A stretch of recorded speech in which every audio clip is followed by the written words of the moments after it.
अल्हम्दुलिल्लाहि रब्बिल आलमीन वस्सलातु वस्सलामु अला सय्यिदिल अंबिया वल मुरसलीन अम्मा बाद फ़अऊज़ु बिल्लाहि मिनश शैतानिर रजीम बिस्मिल्लाहिर रहमानिर रहीम।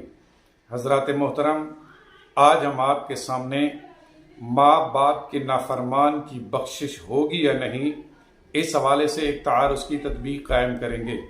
चुनांचे हदीस पाक जो मिशकातुल मसाहबी में मज़कूर है, हज़रत अबी बकर रज़ियल्लाहु ताला अन्हु इस हदीस के रावी हैं।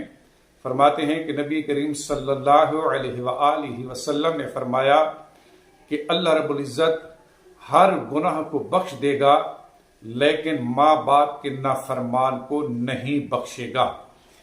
अब इस हदीस पाक से मालूम हुआ कि माँ बाप का नाफरमान इसकी बख्शिश नहीं होगी, बल्कि ये दायमी तौर पर दाखिले जहन्नम होगा।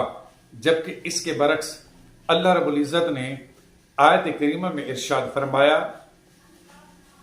इन्नल्लाह ला यग़फ़िरु अन युशरका बिही व यग़फ़िरु मा दून ज़ालिक, कि बेशक अल्लाह रब्बुल इज़्ज़त कुफ्र और शिर्क की बख्शिश नहीं फरमाएगा और इसके सिवा गुनाहों को बख्श देगा। अब इस आयत करीमा से मालूम हुआ कि कुफ्र और शिर्क के अलावा किसी किस्म का भी गुनाह अल्लाह रब्बुल इज़्ज़त इसकी बख्शिश फरमा देगा और गुनाहगार को मुआफ कर देगा।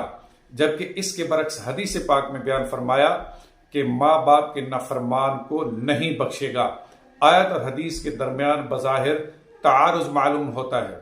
अब इस तारुज़ के दरमियान तत्वीक किस तरह कायम होगी कि याद रखें, कोई भी मोमिन अगर वो हालत ईमान पर फौत हो जाए तो वो चाहे जितना बड़ा गुनाहगार हो, वो अगर रब चाहे और जितना अरसा चाहे उसको गुनाहों की सजा देकर उसके बाद फिर उसको दाखिले जन्नत फरमाएगा, और इसमें माँ बाप का नाफरमान भी दाखिल है।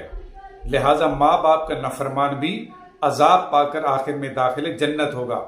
और जिस हदीस में हुजूर ने फरमाया कि माँ बाप के नाफरमान की बख्शिश नहीं होगी, इस हदीस का मतलब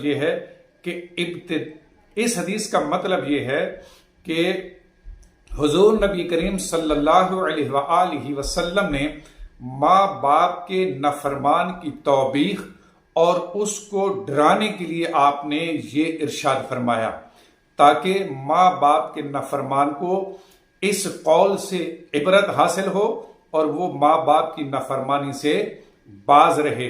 लिहाजा माँ बाप का नाफरमान अगर ईमान पर उसकी मौत हुई तो वो दायमी जहन्नमी नहीं बल्कि आर्जी जहन्नमी होगा। अगर इस तदबीर को तस्लीम कर लिया जाए तो आयत और हदीस के दरमियान तारुज़ भी खत्म हो जाएगा और इस हल के बाद इख्तिलाफ भी खत्म हो जाएगा।